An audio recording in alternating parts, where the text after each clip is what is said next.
Alright YouTube, so what we have here today is my Loadout. This is what I use for, basically for airsoft. I don't do too much of this with real steel stuff. I usually just bring a, like a battle belt or more like a Cobra belt system, and I just have fast mags on the belt. And that's what I use primarily for real steel shooting. I don't really do the whole thing, although I could. What we are looking at here is an LBT 1694C. It fits me the best. I like the size of it. Got a bit of a gut. This works really good. Feels comfortable, and it doesn't feel too big. It's not restrictive in any way, shape, or form. I can fully move with this on. You're looking at a Magpul Ms4 Sling, my favorite sling. One thing I've struggled with airsoft, not so much real stuff, is these QD units don't fit in a lot of airsoft QD sockets. It just falls out so easily because they're garbage. But this is awesome. It allows full ambidextrous, control of each side. So I really like that. You're looking at the LBT insert here. This is the one where they have like the handcuffs and whatnot. And I use it with 2 M4 mags, then I use the 2 pistol mags in the center. There's a little piece of webbing that is in there for that reason, for the pistol mags. Inside each one of these, I have a Kydex, S-Tac Kydex insert, which helps give it, some good retention. And I don't use a dump pouch really at all. So, in fact, I don't think I've ever used one in any capacity whatsoever. I usually just put them back in the pocket. And at the range, I can just dump them on the ground. They're P-mags, and I can just dump them and just pick them up after. So I don't really need to retain them, except for when I'm sporting or gaming, playing airsoft or whatnot. You're looking at a push to talk. This is the new Z Tactical one. This one is actually corresponds with a unit that is rail mounted on one of my guns that is wireless, so I can push to talk while holding my vertical grip without having to reach down and touch this. Ideally, I'd like this up here. But it kind of is in the way. It gets bumped and it causes some inconsistencies in my shouldering, which I think with some more practice I could get around, but I don't see a problem with it there where it comes out. I don't have a problem with it, so I leave it there.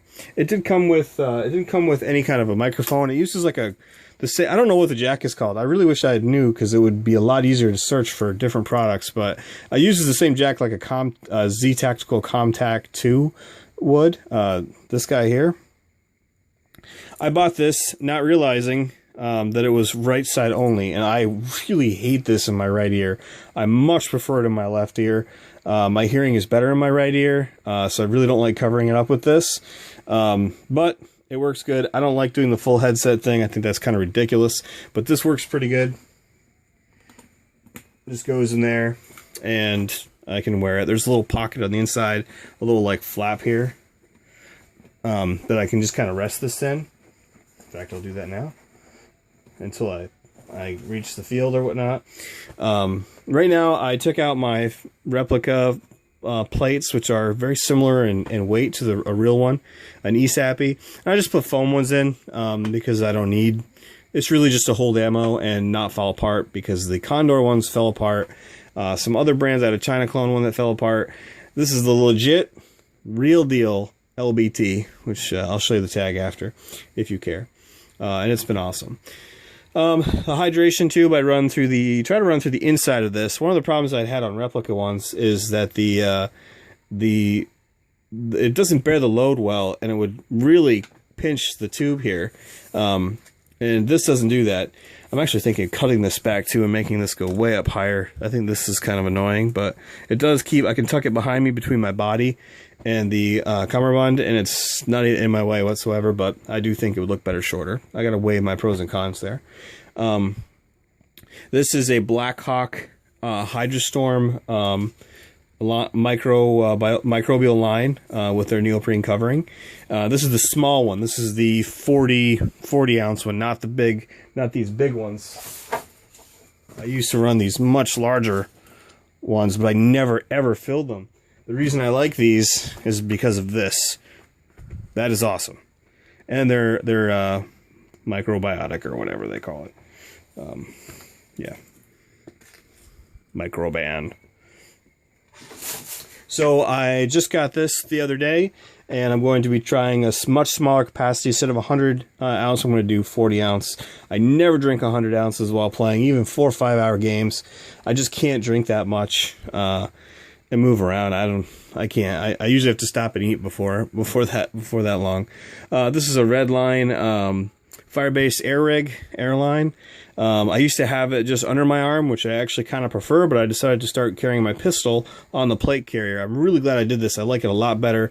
I feel it provides more fluid movement, and I need every advantage I can. I'm not in the best shape. A lot of the guys I play with are like 18-year-old, 24-year-old ninjas. It helps. Any little bit I can get. I have a Blackhawk CQC Serpa with the Molly adapter. I'm actually not a huge fan of the Serpa at all. I don't use it for any real still stuff. I just don't like it. I don't perform well with it. I've tried practicing. I've tried doing the button correctly. I've looked at YouTube videos, and it's just not intuitive for me. So I'm going to eventually replace that with just a straight up Kydex holster right on that Molly adapter, or another one of the sort. I'm not going to get into too much detail, but this is a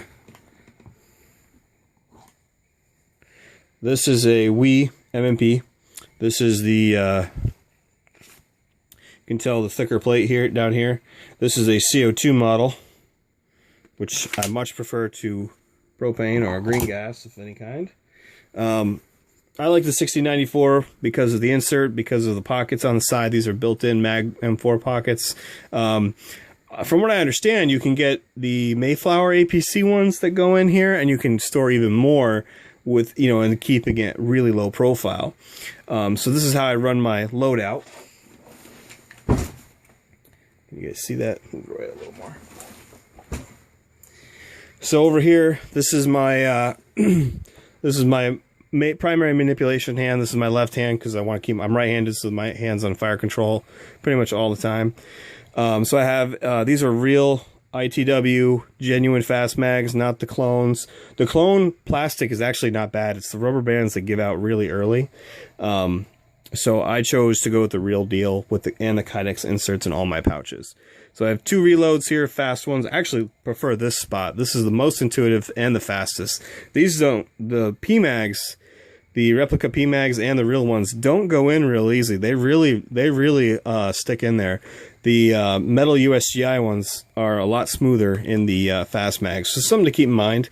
In the future, I'll probably replace these with just regular pouch with a Kydex insert, because I can't use these for my AK-74 mags, although they are really spot on with the MP5 mags. They're great with those. But my AK-74 mags do not fit in there, but they do fit in everything else. So that's going to be something that is going to be changed out in the future. This is also going to be changed out to one with a flap with a Kydex insert, made by LBT. Definitely doing that soon. This is just an LBT all-purpose pouch, which I keep some anti-fog stuff, a kill rag here. This is a Magpul kill rag. I don't know if you guys have ever seen reviews on these. They might seem a little overkill. They are kind of a little overkill, but I love them. I actually run these with a fast helmet, which will be a whole separate review, and it's got Velcro on it, and I can drape it right over the helmet, and it stays on there really good. Then I got some varied Evike free rags, which I really appreciate Evike, because I use them mostly to wipe sweat, not so much to touch anything. Now I've got, of course, my pistol reload there, and in the front, it's very nice there as well. For the comms, in the back here, I actually run a what is this? A UV5 something Balefang, I believe it's pronounced. I run one of those in a Condor pouch on the back. I've done a lot of thinking about this in a lot of videos, and I really wanted to run the comms up front for changing channels, but I'm really not doing much milsim impression. I don't really touch them after they're set for whatever encounter or engagement we're planning on doing. Teams are set. That's it. I don't need to touch it again. I set the volume. I know what I like. I'm not constantly adjusting it. If I can't hear people, I ask them to repeat themselves and speak louder. That's just the way it is. So this is a Pantac map. Really like these map things. These are great. I actually have 2 of these and an OD one. And the Pantac ones have straps built in, so I can take it off, use it standalone with my Haley D3 chest rig. But rather than messing with the Molly, I decided just to buy a second one. and so now I have 2 of these. Inside here, you'll see the regulator, my Ninja Super Light 68 4500 tank. This is a newer model that came out a little bit ago. It's only £1. I love it. And there's my small Hydra Storm carrier there. I don't keep anything on this side. I may eventually put something here. I'm not sure what, but I just like to have my arms as close to my sides as possible. It's the most comfortable. I do prefer a cluster of mags that are on the other side that you can see through the carrier. It's nice to rest my elbow on it for stability. I don't usually have too many problems with my right arm. It's my left arm that gets tired first, not my fire control hand. So I like that setup for me. Works pretty good. Like I said, I use a fast helmet, which I've got a review on already that's modified to my liking, but I really enjoy the setup. So if you're at all hesitant, I think get a legit LBT. You see very little fraying like this. You see very little of that on these, and it'll take forever for that to become a problem in that particular location. Where it needs it, in the corners and the high stress areas, it is perfect. I think it's one of the best carriers I've ever had. It certainly feels it. It dons and doffs very nicely. It's I don't know. It's the real deal. I don't know how else to explain it. They're pretty sweet. One thing I'm trying to figure out is how to run my small utility pouch on here in a good spot. I'm not sure where I want to put it. I may end up putting it here, maybe on the side of the pouch, but I don't know if it's necessary to carry this in the field. I don't think it is, but I do have my multi-tool and an Allen key and some bits. You know, the field where I play at, primarily just privately owned place, is small enough where I can just go back to spawn or to the main area and just do what I gotta do there rather than run around and try to do this stuff in the field. If I were going to like MacV in Vermont, which is relatively nearby, it's only what, 4.5 hours away, then I would carry a more substantial loadout, and I would probably load the front and the sides and every little piece I can with mags. But yeah, so that is my loadout. I'm really happy with it. It's taken me a while, a lot of money spent, you know, getting gear and sending gear back to get to where I am, and I'm finally happy. So yeah, thanks for watching. If you have any questions, drop a line. Oh, I think I forgot to, you know what? I don't know the name of this, but get yourself one. It's awesome. It saves me from having to run the sling through and attach it to the plate carrier, because I actually use the MS4 like it's supposed to be. I use it as two point, sling it behind me, store the rifle, 1 point configuration. I use it in every type, and I don't like it having it tight in, and this saves your neck. So get one. I think it's Strike Industries or something. It says it on here. Strike Industries.